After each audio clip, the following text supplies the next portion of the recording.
more than 3 times, more than I can count on both hands. And there's something about leaving home, leaving your faith, and walking away.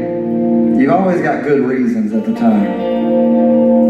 And the reasons make sense, and you tell people, and you're angry, and you're mad, and you got these reasons why you left home. And every single time it's the same. When I live my way, when I do things my way, when I put myself first at everyone else's expense, I'm the one that always gets hurt the worst.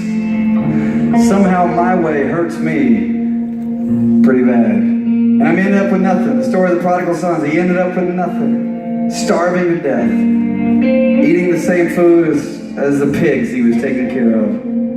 And he says to himself, you know, at my dad's house, even the hired servants live better than this. I'm going to go home. I'm going to prepare this speech to tell him, Dad, I've sinned against heaven and I've sinned against you. I'm no longer worthy to be called your son. If you just let me be one of your hired servants and come home, that'll be enough. He's got this great speech prepared. He crosses the hill. Dad sees him from afar off. Dad takes off, sprinting, running as fast as he can. Son starts getting nervous. Son's heart starts beating really fast. He's like, oh gosh, here he comes, here he comes. I got this speech. I've been preparing it for days on this journey home. Right? I need to tell him. I got to talk to him and tell him, you know, okay, this is the reasons. This is what happened. This is why I left and all this. And he goes into it. Dad comes up and he's just like, Father, I'm no longer worthy to be called your son. I've sinned against heaven. I've sinned against you. If you just let me in. The dad just puts his hand over his mouth and says, I don't care. And he says, my son who once was dead is now alive. Welcome home, son. And to the prodigal sons in this room, to the prodigal daughters in this room tonight, I know you probably got a great speech prepared. Probably got some great reasons as to why you left. Just want to explain yourself to God. All right, this is why.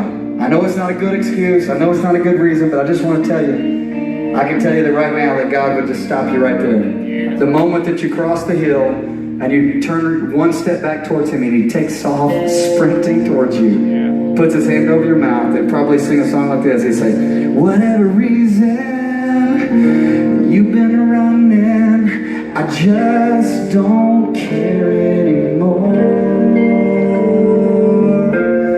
I've already forgotten whatever happened with what went wrong.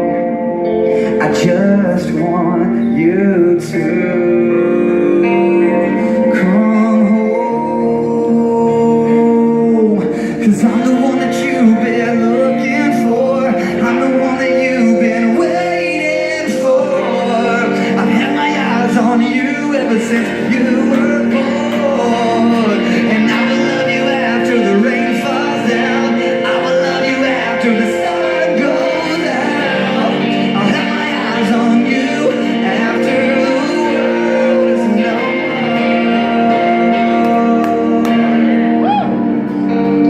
It's hard for us as young people to kind of appreciate the things that we're supposed to appreciate, like our moms, our dads, and grandparents, things like that. It's hard for us to see like how much they love us and how much they care about us, all that goes into what it takes to love a young person. Definitely was a case for me. My grandfather led me to the Lord as a very young man, had amazing conversations, hours-long conversations all the time with my grandfather about God. And the only reason I'm standing up here talking to you tonight is because of this man.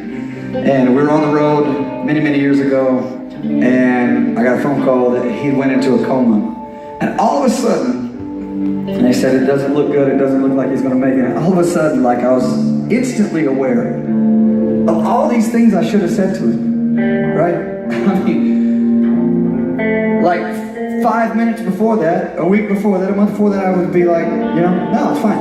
But the moment that he's in a coma, the moment that he's, you know, there's this news that he may not make it, and he didn't, that all of a sudden, all these things that I should have said just became instantly aware. Just, I knew it right then and there. I was like, oh, I wish I could, I need to tell him thank you. Like everything that's good about me is because of him. I went to the hospital, was in the hospital room, and just standing over the hospital bed with him. And even then, just nobody else in the room, just me and him. Even then, I couldn't speak. It was so hard. It was just weird. It's like, why is this hard?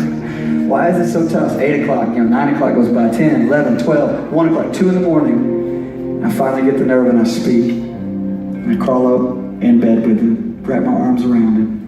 And I began to sing words like this. I said, "It's just a matter of time. A few days ago, I saw you were fine, remembering what you said about the book you read, the one I got you, the beginning of the end. Oh, how we talk for hours upon end.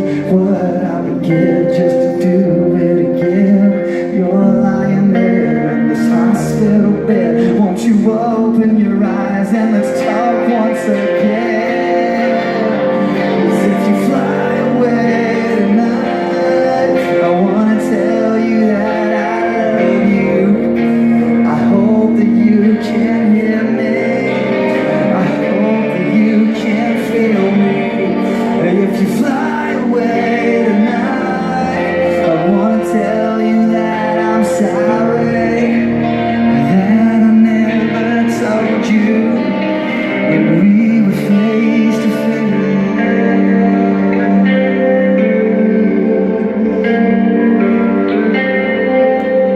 Sometimes failure is our greatest teacher, and I failed in that moment. And that moment taught me, like, don't wait. Don't you take another second. Whatever you need to say to somebody, you say it right then and there. It doesn't matter how uncomfortable it makes me, and it definitely doesn't matter how uncomfortable it makes you. I have learned my lesson. I'm going to tell you if I love you, you're going to absolutely freaking hear it. I'm going to tell you, I'm going to hug you. If you're not a hugger, you're about to get over it because I'm hugging you in front of everybody, and you're just going to need to get over it.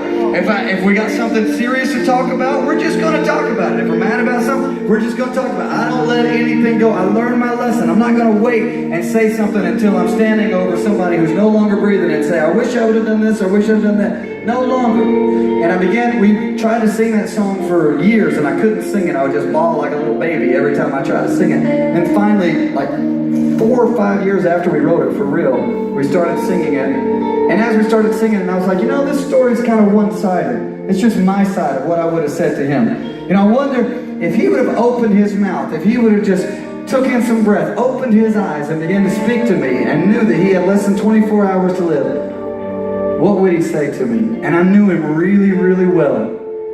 I knew him really, really well, and I have a really darn good idea of what he would say to me. I believe that he would have said to me, Kevin, I'm getting ready to close my eyes for the last time.